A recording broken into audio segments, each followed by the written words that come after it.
मेरा नाम संजीव सान्याल है। मेरे दो प्रोफेशंस हैं। एक मैं लेखक हूं और दूसरा मैं इकोनॉमिस्ट या अर्थशास्त्री हूं। Shri Ram college of commerce में मैंने अंडर ग्रेजुएट डिग्री प्राप्त की और फिर मैं ऑक्सफोर्ड यूनिवर्सिटी में मैं 3 साल उसके बाद था एज अ रोड स्कॉलर, और उसके बाद मैं तकरीबन 22 साल तक फाइनेंशियल मार्केट्स में मैंने काम किया। 2017 में भारत वापस आया क्योंकि सरकार से मुझे पूछा गया कि मैं वापस आके आर्थिक सलाहकार के रोल में मैं गवर्नमेंट में काम करूंगा या नहीं। तो मैंने कहा हाँ।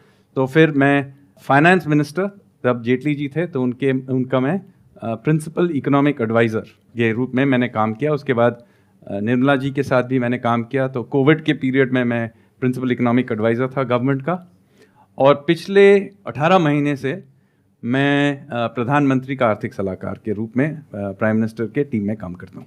There are lot of people who are very bullish on the Indian economy.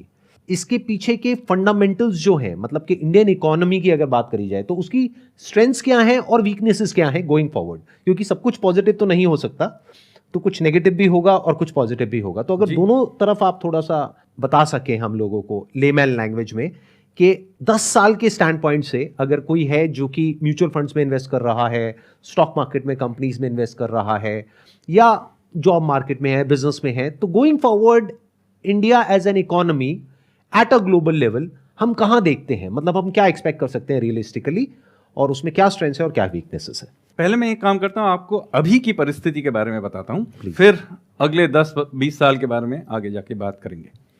तो अभी जो परिस्थिति है कि देखिए, आपको मालूम है कि कोविड के कारण से दुनिया के अर्थव्यवस्था पे कितना प्रभाव पड़ा, और यूरोप हो या अमेरिका हो या बहुत जगह अभी रिसेशन चल रहा है, उनकी अर्थव्यवस्था कहीं कहीं तो टूट गई है। वहाँ जो महंगाई दर है हमारे से कहीं ज़्यादा है। आप अभी यूके का लीजिए, वो तो कुछ देर तक डबल डिजिट इन्फ्लेशन भी देख रहे थे।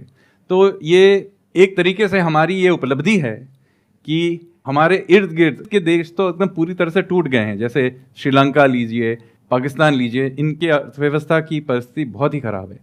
तो उस संदर्भ में आप अगर देखें तो हमारी जो अर्थव्यवस्था है, अभी जो विकास दर है 7.2% से पिछले साल, और इस साल भी 6.5 से 7% के बीच में हम लोगों का विकास दर होगा। वो दुनिया के सबसे टॉप विकास दर है इस वक्त, चाइना से भी ज़्यादा है। तो इसका मतलब नहीं है कि सब समस्याएं खत्म हो चुकी हैं, लेकिन इस वक्त दुनिया के हम नंबर 1 लेवल पे हैं। और साथ साथ क्या होता है, अगर विकास दर ज़्यादा हो तो महंगाई दर में प्रेशर पड़ता है। क्यों? क्योंकि सिस्टम में मांग ज़्यादा है, डिमांड ज़्यादा है। इसका मतलब है कि सिस्टम में इन्फ्लेशन का प्रेशर है। लेकिन हम लोगों ने उसको इस तरीके से मैनेज किया है कि मोटा मोटी जो महंगाई दर है वो भी 4% के इर्द गिर्द है। एक बीच में ऊपर गया था, फिर हम लोगों ने इसको कंट्रोल में ले आए हैं। और दुनिया में अगर तेल का जो दाम है अगर नीचे आ जाए तो हमारे यहाँ हम इस परिस्थिति में रह सकते हैं।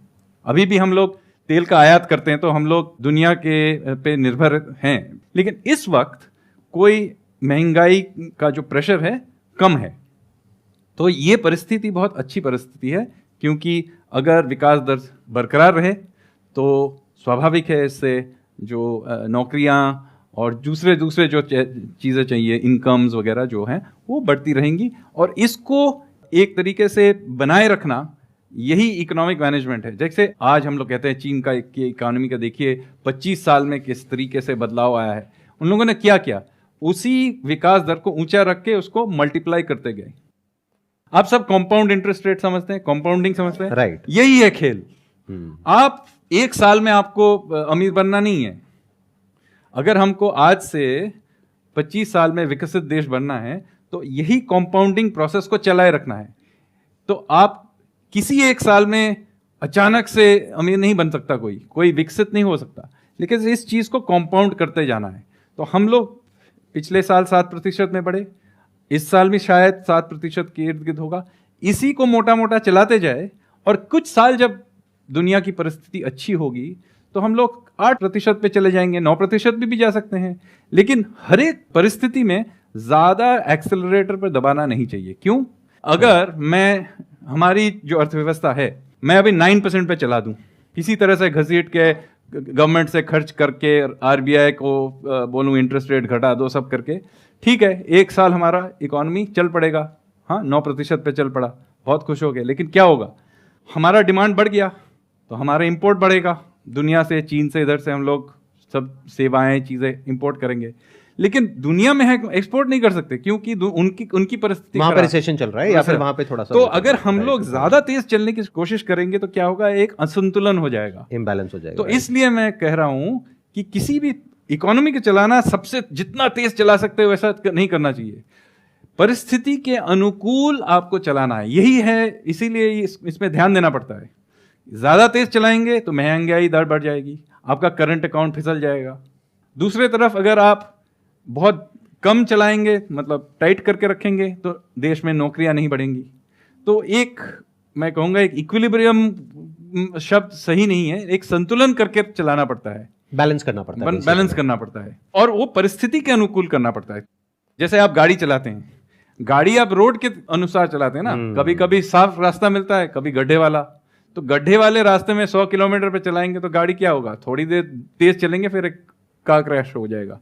तो इस वक्त हम लोग 7% के इर्द गिर्द चला सकते हैं इस गाड़ी को। और क्या हुआ है कि पहले हम लोग इसको सस्टेन नहीं कर पाते थे। क्यों?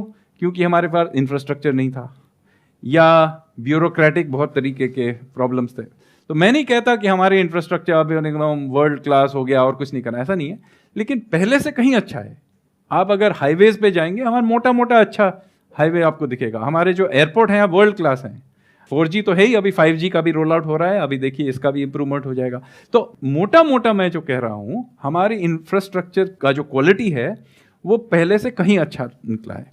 साथ साथ बहुत जगह ऐसे थे जहां ब्यूरोक्रेटिक प्रॉब्लम्स थे, उनको एक एक करके हम हटा रहे हैं। ऐसा नहीं है कि अब बहुत साफ हो गया है।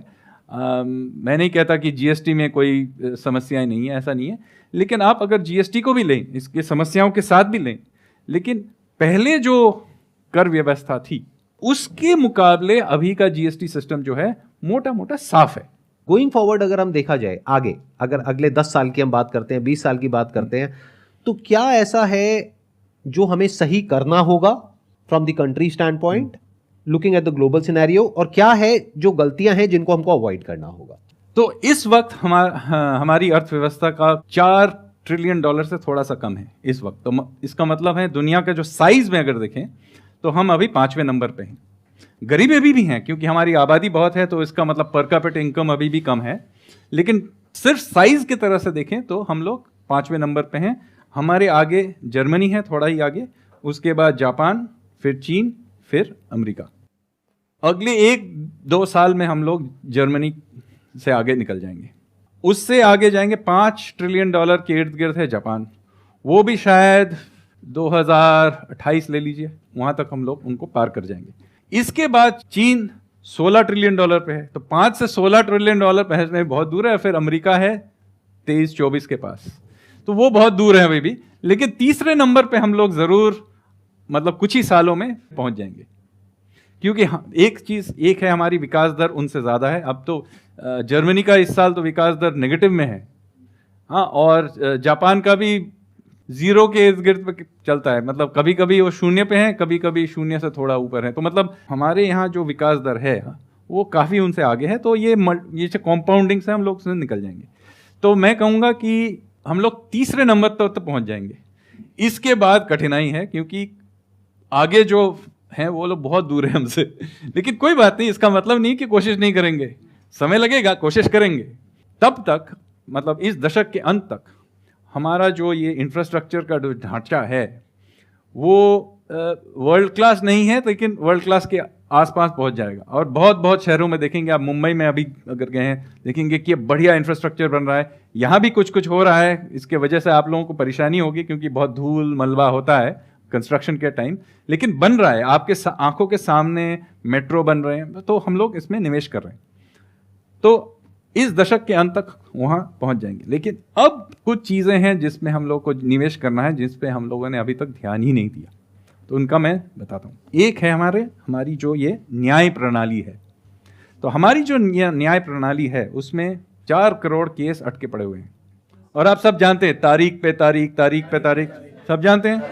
तो इस समस्या को हमको हल करना ही पड़ेगा। और इसके लिए सरकार को तो करना पड़ेगा, लेकिन न्याय व्यवस्था को अपने आप को भी ठीक से उसको सुधारना पड़ेगा, एक साथ करना पड़ेगा। सिर्फ ये सरकार की तरफ से नहीं हो सकता है। तो ये न्याय व्यवस्था को और सरकार को बैठ के बहुत चीज़ें हैं, प्रोसेस चेंज करना है, बहुत कुछ करना है। मैं इन पे घुसूं, मैं इस पे पूरा एक एपिसोड कर सकते हैं आप, क्या क्या करना है न्याय व्यवस्था पे, लेकिन इसमें हम लोगों को ध्यान देना ही पड़ेगा। एक ये हुआ। दूसरा है कि हमारी जो एडमिनिस्ट्रेटिव प्रणाली है उसको हम लोगों को साफ करना पड़ेगा, क्योंकि रोज़मर्रे के बहुत ऐसे चीज़ें हैं जो ठीक है, ऊपर से मोदी जी ये कर रहे हैं, बड़े बड़े मंत्रालयों के सचिव जो हैं वो काम कर रहे हैं, अच्छा काम कर रहे हैं, पहले से साफ भी हैं, सब ठीक है। लेकिन आपके रोज़मर्रे की ज़िंदगी में आप क्या करते हैं? आप अगर अपने प्रॉपर्टी को रजिस्टर करना चाहते हैं, या आपके किसी रिश्तेदार की मृत्यु हो गई तो उसका ट्रांसफ़र करना पड़ता है। इन सब छोटी छोटी चीज़ों में किसी भी सरकारी कार्यालय में चले जाएं, आपका तो मतलब वहाँ रिश्वत अभी भी चलता है, प्रोसेसेस वही पुराने 50 साल पुराने वाले प्रोसेस हैं, कहीं कहीं कंप्यूटराइज भी नहीं है। तो इनका जो रिफॉर्म है ये केंद्रीय सरकार नहीं कर सकती, ये आपको राज्य सरकार से ही करवाना पड़ेगा। जो केंद्र सरकार के स्तर पे जो किया जा रहा है, अब हम लोग काफ़ी सारा कर लिया है, अब मैं नहीं करा, बहुत और भी आगे करेंगे, लेकिन ये जो चीज़ है ये राज्य सरकारों से और पब्लिक को उनसे मांगनी पड़ेगी कि हर चीज़ मोदी जी करेंगे, ऐसा नहीं है। आप आपके स्टेट के चीफ मिनिस्टर से पूछिए, आपके काउंसलर से पूछिए, इन छोटी छोटी चीज़ों का फिर सुधार करना पड़ेगा। तीसरा, हम लोगों ने शहरों का जो इंटरकनेक्शन है उसको तो हम लोग बदलाव कर रहे हैं। एयरपोर्ट्स बन गए अच्छे क्वालिटी के, अब हाईवेज भी अच्छे क्वालिटी के बन रहे हैं, 5-6 साल में पूरे कंप्लीट हो जाएंगे। अब रेलवेज में बहुत निवेश करने वाले हैं, इस साल अब 2 लाख करोड़ एक्स्ट्रा दिया गया है रेलवेज को, इसको अपग्रेड करने। तो मतलब शहरों के बीच का जो कनेक्टिविटी है वो बढ़िया हो जाएगा। लेकिन शहरों के अंदर की परिस्थिति, अब यहाँ इस एरिया की देख लीजिए, मैं मोती बाग से फितमपुर आया, जो मेन रोड है बहुत बढ़िया है, लेकिन फिर जो आप उससे निकलते हैं साइड रोड में जाते हैं, उनकी परिस्थिति अभी भी वही है। तो म्यूनिसिपल गवर्नेंस जो है, नगर निगम का जो काम है, उस पर अब ध्यान देना पड़ेगा। और ऊपर का ढांचा अच्छा भले ही हो, लेकिन आपके रोजमर्रे की जिंदगी में तो वही नगर निगम का काम है। तो ये सब जो सुधार हैं उन पे हम लोगों को ध्यान देना पड़ेगा, क्योंकि उसी से आपके क्वालिटी ऑफ लाइफ में सुधार आएगी। थोड़ा सा आप ये बताएंगे कि जो भी अभी तक आपने किया है इस पद पर, उसमें आज तक का सबसे सही डिसीजन आपका कौन सा था और सबसे खराब डिसीजन कौन सा था, और सही से आपने क्या सीखा और खराब से क्या सीखा? कहना डिफिकल्ट है, क्योंकि याद रखिए कि मैं जो डिसीजन लेता हूँ उसका मैं हमेशा कह नहीं सकता कि मैंने right. There are a lot of people involved. Not only a lot of people involved, it's a collective decision. Right. तो हम लोग कभी बताते नहीं है कि किस डिसीजन को किसने लिया, मतलब साफ से नहीं बताते। जैसे मैं आपको बताता हूँ, 5 साल तक मैंने ये इकोनॉमिक सर्वे यानी आर्थिक समीक्षा का एडिटिंग और काफ़ी सारे चैप्टर्स लिखे हैं उसमें, लेकिन मैं आपको कभी नहीं बताऊंगा कि किस चैप्टर को मैंने लिखा और किस चैप्टर को नहीं। एडिटिंग मैंने किया, लेकिन बहुत सारे लोग लिखते हैं, क्योंकि ये कलेक्टिव है। एक है कि आपको याद है बैंकों का जो एनपीए का जो दौर रहा, तो उसको जो सफाई जो किया गया इंसॉल्वेंसी एंड बैंक्रप्सी कोड के तहत, उसमें भी मेरा छोटा सा एक योगदान है। और फिर कोविड के समय जो हम लोगों ने जो स्ट्रैटेजी अपनाई, जो दूसरे देशों से अलग था, दूसरे देशों ने क्या किया, बहुत पैसा खर्च कर दिया इधर उधर, पूरा मतलब अपना वित्तीय घाटा बढ़ा के। तो उस समय आपको याद होगा कि बहुत लोगों ने हम लोगों को बहुत क्रिटिसाइज भी किया कि इंडिया में आप लोग देखिए, अमेरिका में ऐसा कितना खर्च किया, ये स्टिमुलस चेक दिया, ये क्या खर्च किया। तो उस समय आपको याद होगा कि मैं स्वयं टेलीविज़न पे आके बता रहा था, देखिए ऐसा मत कीजिए, क्योंकि अगर आप सिस्टम पे अगर आप ब्रेक को दबा रहे हैं तो साथ साथ अगर एक्सेलरेटर को भी दबाएंगे तो इंजन गर्म हो जाएगा। इसीलिए हम लोगों ने जो, ऐसा नहीं है कि हम लोगों ने खर्च नहीं किया, हम लोगों ने 800 मिलियन लोगों को फ्री में खाना का व्यवस्था किया, वैक्सीनेशन वाला भी किया हम लोगों ने, और फिर इंफ्रास्ट्रक्चर बिल्ड आउट के लिए खर्च भी किया। लेकिन हम लोगों ने उस अंधाधुंध तरीके से जो अमेरिका में, ब्रिटेन में, यूरोप में या श्रीलंका में जैसे जिस तरीके से अंधाधुंध खर्च कर रहे थे, हम लोगों ने नहीं किया, हम लोगों ने बहुत नियंत्रित तरीके से किया। इसीलिए क्या हुआ कि हमारे यहाँ जो महंगाई दर है उस तरीके से स्पाइक भी नहीं हुआ और अभी नियंत्रण में आ गया है। अभी ब्रिटेन में देखिए पूरी तरह से नियंत्रण के बाहर है। तो ये जो है हम लोग नियंत्रित तरीके से हर जो सप्लाई साइड रिफॉर्म्स हम लोग करते जा रहे हैं, वही मैं कहूँगा यही हमारा सबसे अच्छा स्ट्रैटेजी रहा है। उसमें अब मेरा छोटा मोटा एक योगदान भी है। एनी स्ट्रैटेजी जो आप कहते हैं पास्ट में, नॉट मे बी रिसेंटली, 10 साल में नहीं, 20 साल, 30 साल, 40 साल में जो आपने स्टडी किया, may be at an India level और globally, I understand because of some reason you may not be able to tell it exactly कि पिन पॉइंट करके कि ये, but something related to economics जो आपने देखा कि ये ब्लंडर है, ये हमें नहीं करना चाहिए किसी भी हालत में, जो चाहे किसी और कंट्री ने किया चाहे हमने ही किया पास्ट में, हमने भी किया, जहां से हमने कुछ सीखा है। मैं आपको एक उदाहरण देता हूं। देखिए क्या होता है कि कोई भी समस्या सामने आ खड़ी होती है तो आज भी भारतीय चाहते हैं कि सरकार इसके लिए कुछ करे। देखिए सरकार एक सीमित क्षेत्र में उसका जो प्रभाव है हो सकता है। हर एक चीज़ में अगर आप सरकार को खींच के लाएंगे ना तो अंत में क्या होगा, हर चीज़ ब्यूरोक्रेटिक हो जाएगा। सरकार का एक स्थान है, हमारे राष्ट्रीय जीवन में एक स्थान है, लेकिन उससे कभी भी सरकार को आगे उसको सीमित रखने की बहुत ज़रूरत है। नहीं तो बहुत ही जल्दी अफसर आपकी ज़िंदगी में दखलंदाजी करेंगे और ये चीज़ हम समझते नहीं है। हमारा डिफ़ॉल्ट है कि गवर्नमेंट को हर चीज़ में घुसाए।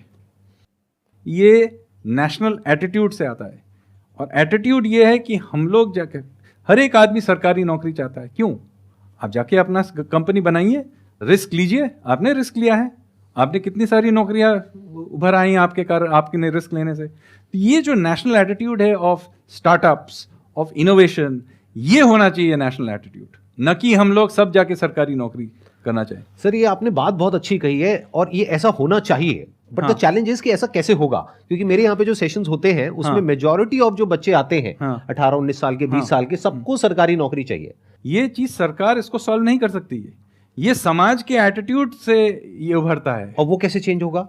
वो समाज को ही चेंज करना पड़ेगा। यही मैं बता रहा चाहता। आप जैसे इन्फ्लुएंसर हैं, या अपने आप सोचिए, अगर हर आदमी सरकारी अफसर बन जाएगा तो देश चलेगा कैसे? और प्लस कंपटीशन भी तो बढ़ता जा रहा है ना वहां पर। नहीं, और अंत में याद रखिए कि आप सरकारी अफसर का जो सैलरी मिल रहा है उसको, वो किसी के टैक्स से आ रहा है, राइट? तो टैक्स भरेगा कौन?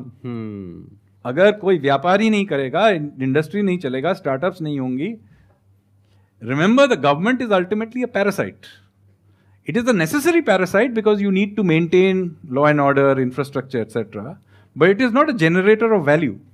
मतलब आप ये कह रहे हैं कि that is basically an expense, तो कहीं से तो रेवेन्यू भी आए ना। और रेवेन्यू आएगा जब ये नेशनल एटीट्यूड हमारा चेंज होगा कि सबको जो अभी आज value generation is the game.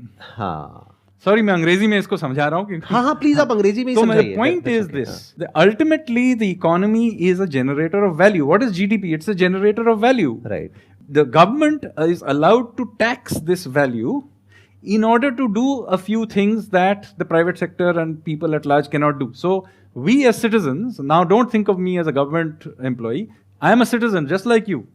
We as citizens have given certain rights to the state in order that they do certain things that we needed to do. What are they? Law and order, defense of the country, basic infrastructure, run the legal system, etc., which private sector cannot run. Beyond that, the state has no role in national life. If you allow the state to interfere into your daily life, then remember that for that intervention, you will pay. There is no free lunch. Sir, मेरे mind में एक question है, you can choose not to answer if you don't want to, but the question is कि अभी एक नया trend शुरू हो गया है इंडिया में, वो है freebies का, कि पॉलिटिक्स में there are lot of parties, there are lot of people who are giving freebies to people, and वो धीरे धीरे बढ़ता ही चला जा रहा है। तो उसके बारे में मैं आपका व्यू जानना चाहूंगा from the economy perspective, from the long term perspective, कि क्या ये सही है, गलत है, आपका क्या स्टैंड है इसके ऊपर? मेरा स्टैंड तो बहुत साफ है। ये जो रेवड़ी कल्चर है आप जिसकी जिक्र कर रहे हैं, वो बहुत ही खराब चीज़ है, क्योंकि याद रखिए इस सिस्टम में कोई फ्री कोई भी चीज़ नहीं है। अगर आपको एक रेवड़ी मिल रहा है तो याद रखिए इसका मतलब है वही सरकार और कहीं खर्च कम कर रहा होगा। तो आप दिमाग में ये साफ रखिए कि अगर आपको कह रहे हैं कि फ्री इलेक्ट्रिसिटी मिल रहा है या फ्री पैसा मिल रहा है, फ्री मिल रहा है, कोई भी मिल रहा है, हाँ, तो इसका मतलब है और किसी चीज पे खर्च कम किया जा रहा है, इंफ्रा पे या और जगह पे, रोड पे या किसी कहीं एक पर चीज भी, पे कम तो करना है ना, एजुकेशन पे कहीं ना कहीं तो हाँ, होएगा ही, पैसा healthcare तो पे। मैंने कहा ना, पेड़ पे तो उग नहीं रहे हैं। राइट।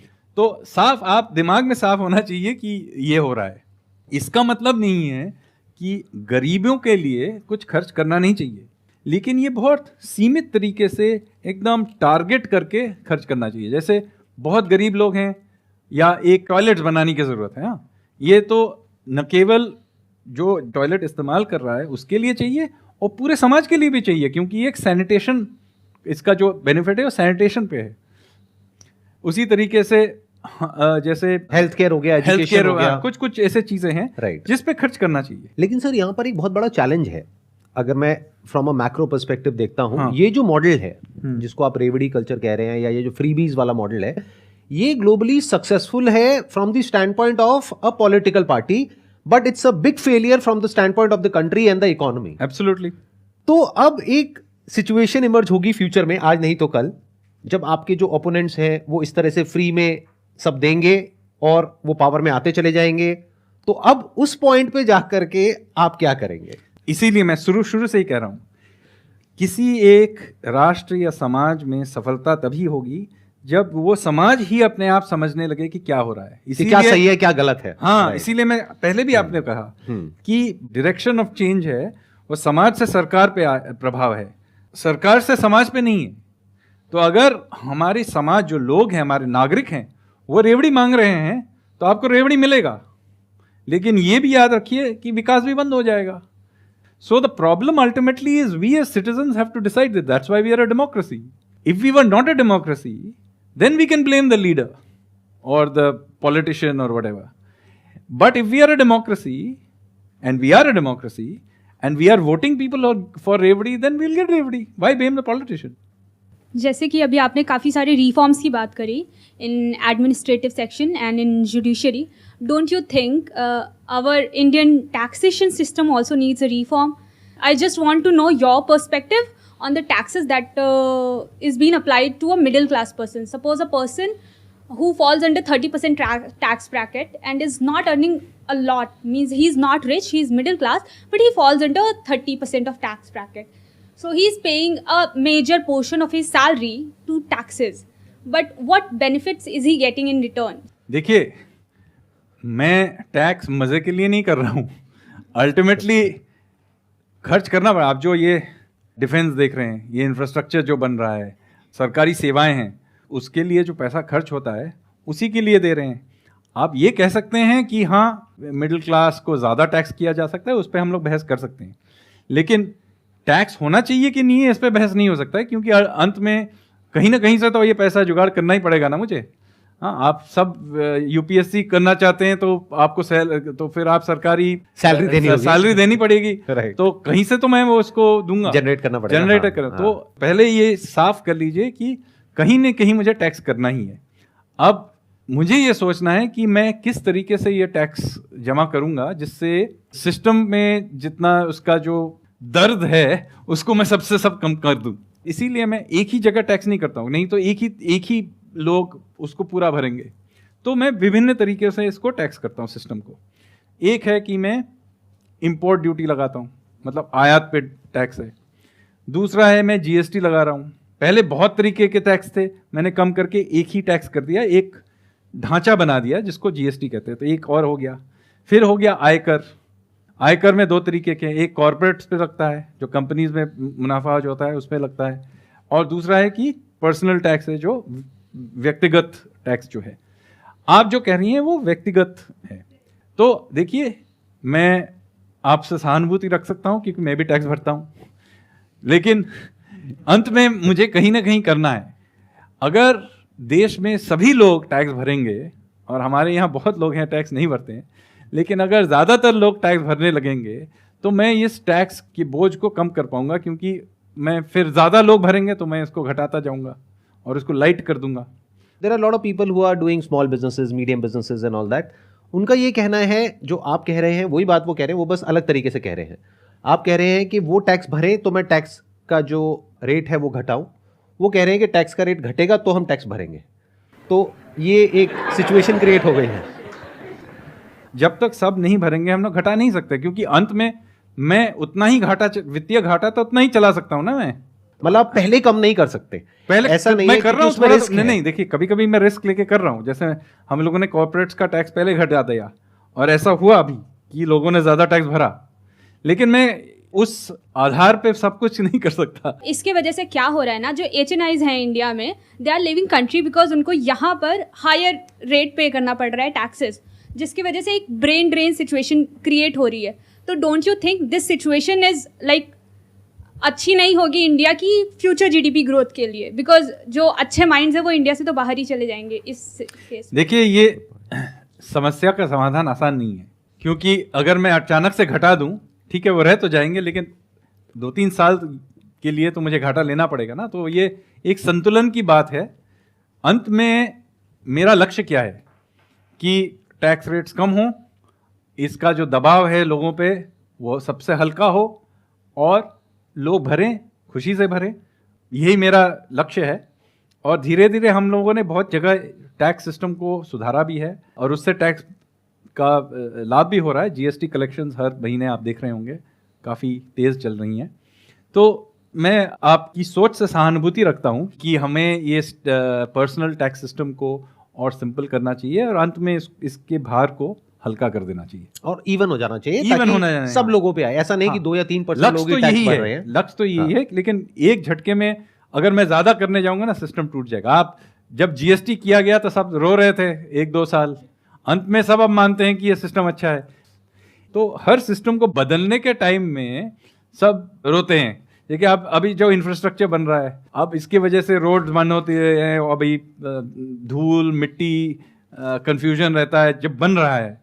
तो अगर हम लोग ज्यादा चीज एक साथ करने जाएंगे तो फिर हमारे मतलब एक विद्रोह, एग्जिस्टिंग इंफ्रास्ट्रक्चर बैठ जाएगा। नहीं, और वैसे भी विद्रोह हो जाएगा। विद्रोह। Thank you so much sir यहाँ पर आने के लिए। It was pleasure meeting you, Thank you. Pleasure talking to you.